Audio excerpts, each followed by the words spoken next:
Hello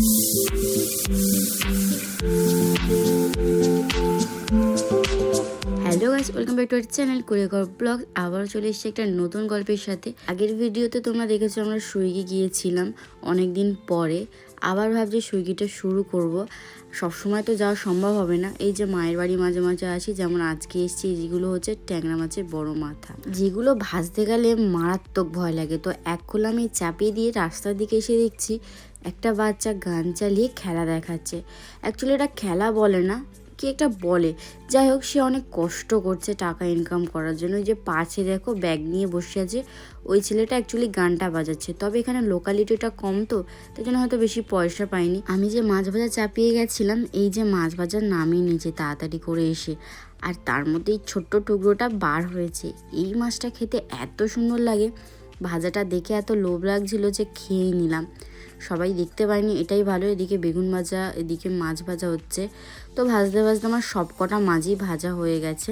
তবে এই মাছটা ভাজতে অনেকটাই চাপ আর কি। কখন যে ফেটে আসে, কত তেল বেরিয়েছে। অল্প তেল দিয়েছিলাম আর এত তেল বেরিয়ে গেছে। এই তেলটা এখন বাড়িতে ঢেলে নেব। আর দিয়ে তরকারিটা চাপিয়ে দিয়েছিল। আর আমাদের তরকারিটা দেখো পুরো হয়েই এসেছে। আলু বেগুন দিয়ে মাছের ঝোল। এই মাছটা এত টেস্টি লাগে না, ঝোলটাও কম টেস্ট লাগে না। তোমরা কে কে খাও অবশ্যই কমেন্ট করে জানিও। আমি স্নান করে উঠে বসে ফোন ঘাটছি, দেখছি বর্মশাই এসছে। আমি জিজ্ঞাসা করছিলাম ফোন করলি না, বললো আজকে আর ভালো লাগছে না, খুব জোর খিদে পেয়ে গেছে। তো চুল টুল এলোমেলো হয়ে আছে, হেলমেট রাখলো, তারপরে যে হেডফোন খুললো, হাত মুখ ধুয়ে বলছে খেতে যাব। আর বলছে যে ভালো লাগছে না, কোথাও ঘুরতে যাবে। তো দেখা যাক কোথাও ঘুরতে যাওয়া যায় কি। আপাতত খাওয়া শুরু করে দিয়েছি, কারণ সত্যি বর্মশাইয়ের খুব খিদে পেয়েছে, সাথে আমারও। এখন কিন্তু স্নান করিনি, প্রথম মনে হয় স্নান না করে খাচ্ছে। অ্যাকচুয়ালি খুব জোর খিদে পেলে যা হয় আর কি। আর আমি বলছিলাম এত কাটা তুই একা খেয়েছিস? অ্যাকচুয়ালি দুজনে মিলেই খেয়েছি, দোষটা ওর ঘরে চাপিয়ে দিলাম। খাওয়া দাওয়া করে 5 মিনিট রেস্ট নিয়ে বাগানে চলে এসেছি এক ঝোড়া সবজি তুলবো বলে। অ্যাকচুয়ালি মা অনেকগুলো মূলো তুলে রেখেছে, তার মধ্যে 9টা মূলো কম পড়ছে। 20টা করে থাকলে কত দাম দিচ্ছে বেশ, তো সেখানে 9টা কম পড়েছে। আমি বললাম আমি যখন বাড়ির জন্য সবজি তুলবো তখন 9টা মূলো তোমার তুলে দেবো। আর মূলোগুলো ভেবে নাড়িয়ে নাড়িয়ে তুললে ভাঙে না, নাহলে পট করে তুলে না ওই যে নিচের যে গোড়াটা ভেঙে যায়। তো আমি একটু একটু কি শিখেছি।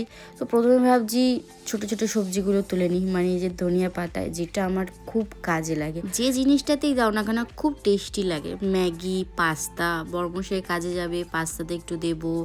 বাড়িতে নিরামিষ সয়াবিন করবো যখন, তখন দেবো। তো বেশি করে ধনিয়া পাতাটা তুলছিলাম। আর বর্মশাই একটা বড় মূলো দেখতে পেয়ে তোলা শুরু করে দিল। যেহেতু টেকনিকটা দেখে নিয়েছে না, বলে আমিও পারবো বলি।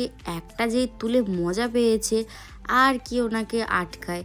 একটা দেখি আর একটা তোলা শুরু করে দিয়েছে। যেগুলো মোটা মোটা চোখে পড়ছে, খুব ভালো লাগছে বাবু, মজা পেয়ে গেছে জিনিসটাতে। তবে মূলোগুলো কিন্তু একদম পারফেক্ট আর সেই সাইজের আছে। প্রথমে 9টা মূলো মায়ের তুলে দিতে হবে সুন্দর সুন্দর দেখে, তারপরে যেগুলো ভেঙে যাবে বা ওই যে দুদিক বেরিয়ে গেছে সেইগুলো বাড়ির জন্য রেখে দেবো। এই মূলোটাও বেশ লম্বা সাইজ, দেখে দেখে কিন্তু ঠিকঠাকই বার করছে, ভালো। এই বাগানটাতে এখনও ফুলকপি বাঁধাকপি ধরেনি, যদি পরের সপ্তাহে আসে হয়তো ধরে যাবে, তখন আবার তোমাদের সাথে শেয়ার করব। অনেকক্ষণ পর একটা মোটা মূলো তুলেছি, সেটাই বর্মশাইকে ছুঁড়ে দিলাম। আর দেখলে কেমন ক্যাচ লুবলো, এটা কিন্তু বেশ ভালোই মোটা ছিল। হঠাৎ করে দেখছি একটা ফুলকপি গাছে ফুলকপি হয়েছে, তাও খাওয়া, হয় পোকা নয় পাখি। মা যেন বলছিল পাখিতে একটা ফুলকপি খেয়ে নিয়েছে, হয়তো এটাই। একটা ফুলকপি খুঁজে বার করলাম, তাও আবার খারাপ, কি আর করা যাবে। চলো, এখনও সবজি তোলা অনেক বাকি আছে, আগে মূলোগুলো তুলে কমপ্লিট করে নিই। মায়ের জন্য 9টা, আমাদের জন্য 2-4টে তো নিয়েই যাবো। বর্মশাইয়ের মূলো ভাজা খেতে খুব ভালোবাসে, সেই জন্যই আর কি মূলোটা তুলতে আসা, আমার মূলো তোলা আর কি, বাড়িতে নিয়ে যাওয়া। আমার একদম মূলো ভালো লাগে না, মূলোর তরকারি একটু আধটু ভালো লাগে। যে সব মূলো তোলা কমপ্লিট হয়ে গেছে। আর এখানে যে মূলোগুলো দেখালাম পড়ে আছে, ওগুলো সকালে তোলা হয়েছিল, ওগুলো আর খাওয়া যাবে না অ্যাকচুয়ালি, ওগুলো খুব মোটা আর সেই একটা জালি জালি টাইপের হয়ে গেছে। এরপর আমি তুলেছিলাম পালং শাক। এই কচি কচি পালং শাকগুলো সিদ্ধ করে খেলে বা তরকারিতে খেলে এত টেস্টি হয় না, কি বলবো। আর অনেকগুলো বড় পালং শাক ছিল, যেগুলো আমি তুলতে চাইছিলাম না, কেননা ওইগুলো শীষ পালং হবে। শীষ পালং আবার আলাদা টেস্ট, চচ্চড়ি করলে, খিচুড়িতে দিলে তো অসাধারণ লাগে। তো বর্মশাই বলছিল যে এই তো আমি বলি এগুলো তুললে হবে না, এইগুলো হচ্ছে শীষ পালং হবে। তাই জন্য বেছে বেছে তুললাম। তারপর মা এলো হঠাৎ করে, বললো মাঝখানেরগুলো তুলে নিতে, এগুলো শীষ পালং করা যাবে না। তো আমি আর চিন্তা না করে তুলে নিলাম। আগে মায়ের ভয়েই পাচ্ছিলাম, তো অনেকটাই পালং শাক তুলেছি। বর্মশাই জিজ্ঞাসা করছিলাম এতটা হয়ে যাবে, তো ও বললো হ্যাঁ হয়ে যাবে। পালং শাক তোলার পরে লাল শাক তোলা শুরু করে দিয়েছি। এই শাকটা খেতে মানে ভাজা খেতে আমার অসাধারণ লাগে। আগে লাগতো না, বর্মশাইয়ের পাল্লায় পড়ে যে কেন যে মানে অপছন্দগুলো পছন্দ হয়ে যায় বুঝতে পারি না। মানে আমি আগে লাল শাক একটুও খেতে চাইতাম না, এখন বর্মশাই ভালোবাসে বলে আমারও কেন জানি না ভালো লাগা কাজ করছে। তো ওখানে ওই শাকগুলো তুলে নিয়েছি। আর এখানে এত মোটা মূলো দেখে বর্মশাই আর কি না তুলে পারলো না, বলছে এটা যেমন মোটা তেমন পুরো সোজা। ও কিন্তু অনেক লাল শাক তুলেছে, আমার দেখা দেখি আগেও একবার তুলেছিল না, ওরও বেশ এগুলো ভালো লাগে আমার মতনই। আর এখানে দেখো কত ওলকপি গাছ বসানো, এই যে ছোটো ছোটো ওলকপি হয়েছে, এইখানটা পুরো ওলকপি গাছে ভর্তি, কোনোটা ছোটো সাইজ কোনোটা বড় সাইজ। দেখতে পাচ্ছ কত ওলকপি। এইগুলো তুলেও কিন্তু বিক্রি করা যাবে যখন সব কটা বড় হয়ে যাবে। তো হোক। আর এখানে একটা জিনিস দেখতে পেয়েছি হঠাৎ করে, এই যে বিনস হয়েছে, এই বিনসগুলো কিন্তু বেশ ভালো লাগে খেতে জানো, বিশেষ করে চাউমিন আর ভাজা। এদিকে বিকেল হয়ে গেছে, ভাই ঘুড়ি ওড়াতে চলে এসছে আর বর্মশাই সবজির ঝুড়িটা নিচ্ছে, ও বাড়ি নিয়ে যাবে। এতটা আমি সত্যি নিয়ে যেতে পারবো না, আর এই মূলো শাকগুলো এত চুলকায় না, ফোটে সে কাঁটা কাঁটা মতো। তো বর্মশাই দেখছিলাম ঠিকঠাক আসছে কি, আর ভাইয়ের সাথে ভাইয়ের বন্ধুরাও আর কি ঘুড়ি ওড়াতে চলে এসছে।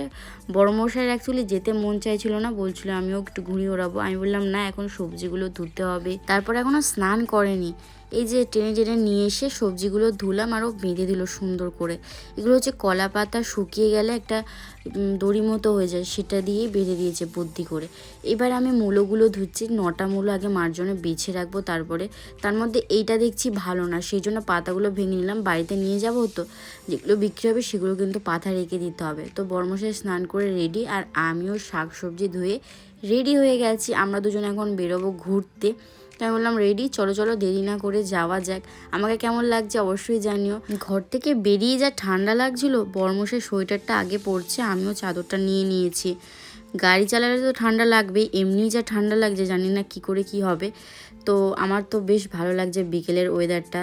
আমি একদম চাদর মুড়ি দিয়ে নিয়েছি, আর রাস্তায় যা ধুলো, তার মধ্যে এই সুন্দর পরিবেশটা দেখে আমার তো অসাধারণ লাগছিল। এটা দেখতে সত্যি আমার ভালো লাগে, সেই জন্য তোমাদের সাথে শেয়ার করি। তোমাদের কেমন লাগে তোমরা কিন্তু জানিও। পুরো খালি মাঠ আর সূর্যাস্ত যাচ্ছে, আর তার মধ্যে এখানে দেখছি কতগুলো পাখি উড়ছে। এই পাখিগুলো এবার যে যার বাসায় ফিরে যাবে। তবে যাই বলো, দৃশ্যটা কিন্তু খুব সুন্দর ছিল। আর আমরা ফাইনালি চলে এসেছি মন্দিরের কাছে। এই মন্দিরটা আমাদের বাড়ি থেকে 20 মিনিটের ডিস্টেন্স হবে জোরে গাড়ি চালালে, আর স্লো গাড়ি চালালে একটু বেশি হবে। অনেক দিন পরে মন্দিরে এলাম, প্রায় 1 বছরের কাছাকাছি হয়ে যাবে। বর্মশাই ভাবছিল কোন গেট দিয়ে ঢুকবে, এদিকে 2 নম্বর গেট দেওয়া, ওদিকে 1 নম্বর লেখা, এদিক দিয়ে হয়তো গাড়ি যায়, ওদিক দিয়ে গাড়ি বেরোয়, এরকম সিস্টেম আগে ছিল, এখনও এরকমই রয়েছে। না মাঝে মাঝে চেঞ্জ হয়, তো সেই জন্য অ্যাকচুয়ালি কনফিউজড হয়ে গেছিলাম। তবে ভিতরে ঢুকতে আলাদাই একটা পরিবেশ। আর আজকে দেখছি বিশাল ভিড়, অনেক লোক, বয়স্ক লোক থেকে মানে বাচ্চা থেকে বয়স্ক আর কি। আমাদের প্রথম কাজ ছিল গাড়ি পার্কিং করা। গাড়ি পার্কিং করতে গিয়ে দেখছি প্রথমে একটা বিল ধরে দিল, 20 টাকা নিয়ে নিল, সব লিস্টে ছিল কোন গাড়ির কত টাকা। গাড়ি পার্কিং করে আমরা বাইরে এসেছি, বাইরেটা দেখছি এখন ফাঁকা। আর এদিকে বর্মশাই নিজের চুল ঠিক করতে ব্যস্ত, আর আমাদের দিদি আমাদের সাথে আজকে এসছে, অনেকদিন পরে দেখতে পেলে আমাদের সাথে দিদিকে। দিদি অনেক কাজে ব্যস্ত থাকে, তাছাড়া যে সবসময় দিদি সময় দিতে পারবে, একই জায়গায় আমাদের সাথে যাবে তা তো নয়। বললাম না 1 বছর অনেক কিছু চেঞ্জ হয়েছে, এই দোকানগুলো 1 বছর আগে ছিল না, সত্যি বিশ্বাস করো। আর এখানে একটা লিস্ট দেওয়া রয়েছে যেখানে কটা থেকে কটা পর্যন্ত মন্দির খোলা, কটা থেকে কটা অবধি বন্ধ, কিবার খোলা, কিবার বন্ধ, সবই ছিল। তো আমি আর বর্মশাই একটু লজ্জা পেতে পেতেই যাচ্ছিলাম, অনেক বছর পরে আর কি। এখানে আবার অনেক চেনা জানা লোকও থাকতে পারে। তো পিছনে দেখো কি সুন্দর একটা আকাশ, আর সামনের পরিবেশটাও খুব সুন্দর। আর হ্যাঁ, মন্দিরের নামটাই তো বলা নয়, শ্রী স্বামী নারায়ণ মন্দির। তো মন্দিরটা এখন যতটা সুন্দর দেখতে পাচ্ছ, সন্ধে হলে যখন লাইট হয়ে যাবে না, আরও দ্বিগুণ সৌন্দর্য বেড়ে যাবে। গল্প করতে করতে আমরা মন্দিরের সামনে চলে এসেছি। উঠেই ডান দিকে আর বাঁ দিকে দেখছি একটা লোক সানাই বাজাচ্ছে। আর এখানে একটা পদচিহ্ন রয়েছে যেখানে অনেকে পয়সা দিয়েছে। এখানে জলও ছিল আগে, এখন হয়তো জলটা নেই, যে কারণে হবে। তো মন্দিরের মধ্যে কিন্তু আলো জ্বলে গেছে, ধারগুলো মানে সাইডগুলো এখনও আলো দেয়নি, প্রপার সন্ধে হলে সেটা দেবে, সেটা তো অবশ্যই দেখতে পাবে। এখন অন্য সময়ে যে দিনের বেলার দৃশ্যটা দেখো কত সুন্দর। এই যে ডান দিকে যেটা দেখালাম এক্ষুনি, এখানে সবাই যেতে পারে, কিন্তু এই বাঁ দিকে আগে মানে যেতে পারতো না। যে এখন দেখো অনেকে ছবি তুলছে দাঁড়িয়ে, অনেকে গল্প করছে, তো এখানে যাওয়া বারণ ছিল। এখন দেখছি যেতে দিচ্ছে, হয়তো ভিড়টা বেশি বলে। এবার কিন্তু সন্ধে হয়ে গেছে, আর মন্দিরটার দৃশ্যটা দেখো কত সুন্দর লাগছে, এত অপূর্ব। তোমরা যদি সামনে থেকে দেখো না, মনটা ভরে যাবে, যেমন আমার হয়েছিল। আর মন্দিরের ভিতরে ক্যামেরা করা অ্যালাও নেই, তো যতটা পেরেছি আর কি করেছি বাইরে থেকে। কিন্তু মন্দিরের ভিতরে করতে পারলে আরও ভালো হতো, কারণ মন্দিরের ঠাকুরগুলো ছিল অপূর্ব সুন্দর। আর পুরো মন্দিরটা যখন আলোয় আলো হয়ে গেছে, বলো সুন্দর কিনা, আমি বলেছিলাম দ্বিগুণ বেড়ে যাবে, তো সেরকমই আর কি।